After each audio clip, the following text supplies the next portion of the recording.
बेटा साहब, गृह मंत्री अमित शाह ने जो अभी कहा है वो दो टूक कहा है बेटा साहब, दो टूक कहा है, चुन चुन के मारेंगे, चुन चुन के।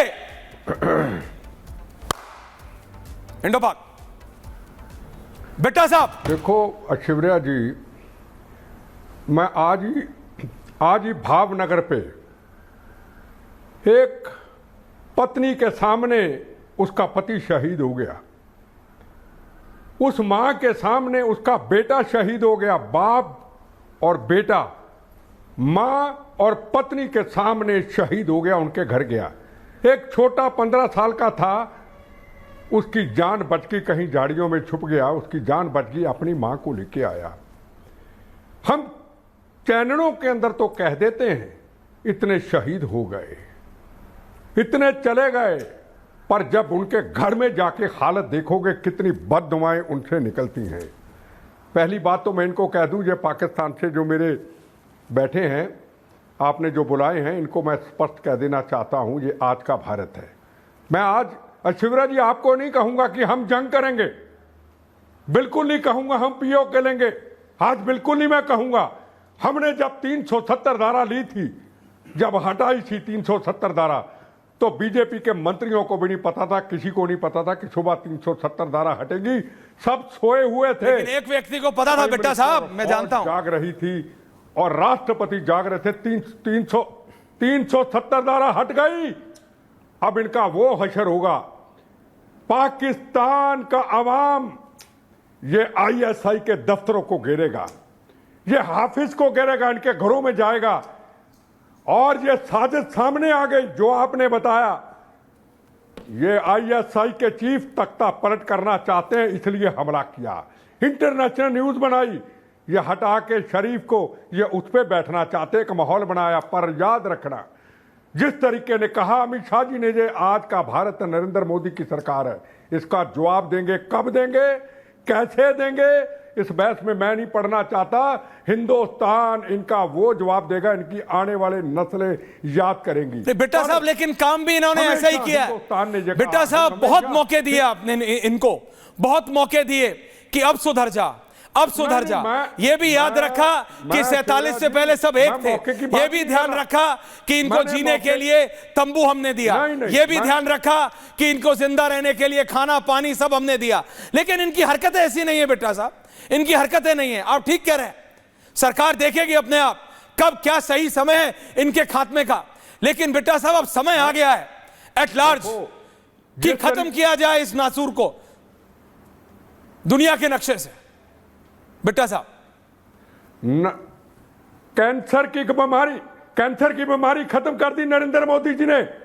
70 साल की कैंसर की बीमारी को उखाड़ के फेंका, पर अब जो नसूर थोड़ा सा रह गया उसको ऐसा खींचेंगे कि दोबारा कहीं ये पाकिस्तान हिंदुस्तान की तरफ नजर नहीं उठा सकता, और अपने आप कहेगा ये ऑक्युपाई कश्मीर आप ले लो, ये खुद कहेगा। इसके हालात ऐसे बनेंगे, आज पूरी दुनिया, आज अमेरिका, आज यूके, आज ऑस्ट्रेलिया, आज रशिया, आज फ्रांस, आज इटली, आज यूनाइटेड नेशन, आज अमेरिका की सुरक्षा सलाहकार ने कह दिया कि टुकड़े टुकड़े कर दो इन आतंकवादियों के, जो कभी इनको पाला करते थे, जो कभी पाकिस्तान को फंडिंग करते थे। अब इनको फंडिंग देने वाला कोई नहीं, इनको मान है चाइना के ऊपर, और चाइना के भी छक्के अरुणाचल पे हमने छुड़वाए थे, जब इनके 25 सैनिकों को एक ही सरदार था गुरतेज सिंह, जिसने कृपाण के साथ 25 सैनिकों को ठोक ठोक के मारा था।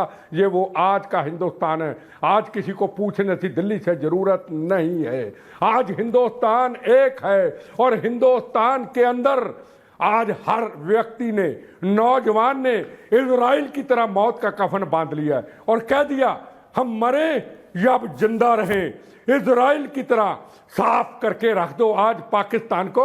नरेंद्र मोदी जी, कोई भी कदम उठाओगे हम उसके ऊपर टिप्पणी टिप्पी नहीं करेंगे, हम नहीं कहेंगे ये फैसला क्यों उठाया। हर हिंदुस्तान के व्यक्ति ने, एनसीसी हो, अपना सिविल डिफेंस हो, फौजी रिटायर होकर चले गए, सबने अपनी बंदूकों को साफ करना अब शुरू कर दिया। आओ पाकिस्तान वालों, अब भी पहल करो, और फिर बता दें तुमको, वो पुराना अपना स्लोगन, हे पाक तेरा ख्वाब एक नजारा ही रहेगा, तू किस्मत का मारा है मारा ही रहेगा, तेरे हर सवाल का जवाब करारा ही रहेगा, कश्मीर हमारा है, ऑक्युपाई कश्मीर हमारा है, हमारा ही रहेगा। और पुलवामा की घटना पे कहना चाहता हूं मेरे पाकिस्तान के दोस्तों, फिर दिखा दी फितरत तूने, फिर जख्म पुराने खोद दिए, जिस मां ने तुमको जन्म दिया उस मां का जानो नोच लिया। पाकिस्तान के अवाम से हमारी क्या दुश्मनी, पाकिस्तान के भाई बहन से हमारी क्या दुश्मनी। ये जो गुंडे पाल रखे आपने, ये 4 गुंडों ने पाकिस्तान बर्बाद कर दिया, तबाह कर दिया। जब चैनलों पे डिबेट होती है, जो मेरे कई भाई आते हैं, इनको डिबेट से पहले जाके वहां पे इनके दफ्तरों पे जाके इनके प्रदर्शन करने चाहिए। अरे 5 लोग पाकिस्तान को बर्बाद करना चाहते हो क्या? नरेंद्र मोदी जी नवाज शरीफ को नहीं बुलाया था जब राष्ट्रपति? बिल्कुल बेटा साहब, मैं वापस आ रहा हूं। बहुत कोशिश की थी, बहुत कोशिश की, लेकिन ये मानते नहीं है, दे डोंट लिसन। और इसीलिए Fakhar, I will come to you, don't worry Fakhar, I will come to you. लेकिन एम्बेसडर साहब, ब्रिगेडियर साहब, मैं आ रहा हूं, लेकिन ambassador, thank you general for joining in, general Bishambar Dayal is joining. मेरे पास ये 2 मैप हैं, can I have ambassador, me and the 2 maps. Pakistan ने एयर स्पेस बंद करके सोचा कि बहुत बड़ा काम कर लिया, बहुत कुछ नुकसान पहुंचा देंगे हमको। हमने काउंटर किया पाकिस्तान के लिए इंडियन एयर स्पेस बंद करके, उनको डबल नुकसान हुआ। उसके बाद हमने नेवल ब्लॉकेट दिया, अब हमने नेवल ब्लॉकेट दे दिया। उनके पास एक ही पोर्ट है, कराची पोर्ट, उसको हम बंद कर रहे हैं, उनके इंपोर्ट्स बंद हो जाएंगे। मुझे बताया गया कि रशिया की 2 युद्धपोत है जो कि बांग्लादेश में आके डॉक कर गए हैं। So we are all prepared ambassador. Well, thank you very much, sir. बहुत अच्छा लगता है जब आपके साथ आपके चैनल पर होता हूँ। A lot to learn from you and you yourself are totally outstanding. अब मैं आपको बता देता हूँ सर, जिस देश की आप बात कर रहे हैं, let me very briefly put it. We have a vicious military there, an impotent government and a hopeless people. Sir, I'm surprised कि अपने इतिहास में, छोटे से सालों के इतिहास में, फ्यू डेकेड्स, कितनी बार ये सेल्फ गोल्स करते हैं, बार बार करते जाते हैं। Now let me tell you one more thing, if you give me a minute. जी आराम से, ये लोग बस हिंदी, बस इतनी रिक्वेस्ट है आपसे, थोड़ी हिंदी बस। Within 24 to 36 hours भारत हमला करेगा।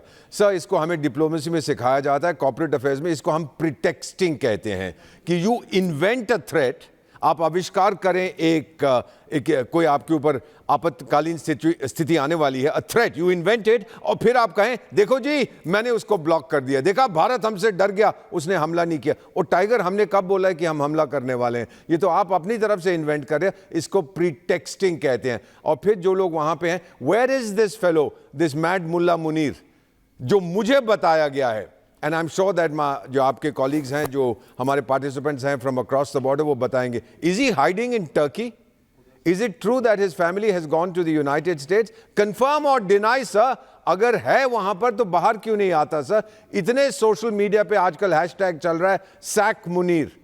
What is happening in your own country, sir? Are we heading to civil war? मुझे मालूम नहीं है, आप लोग मुझे दीजिएगा। So finally, I just want to say, sir, 1984 की मेरी टीचर होती थी, her name was Barbara Tuchman, great American historian. उन्होंने सर एक पुस्तक लिखी थी, The March of Folly, किस तरह से सरकारें consistently act करती हैं against the interests of their people. और इस बार सर इस मैड मुल्ला, एक सर मैड मुल्ला हम लोग पता है क्यों कहते हैं सर? इनको मैं बताता हूं सर, सोमालिया में 1910 1920 में एक होता था mad mullah Mohammed, he was the founder of the dervish movement. वो जनरल भी था, वो जिहादी भी था, ये था वो था, कई हजार सोमालियंस को भेज दिया अपनी मौत पे इन द नेम ऑफ जिहाद। और सर 100 साल के बाद यही मुल्ला हजारों पाकिस्तानियों को भेज रहा है अपनी मौत की तरफ। That is why he is referred to mad Mulla Munir.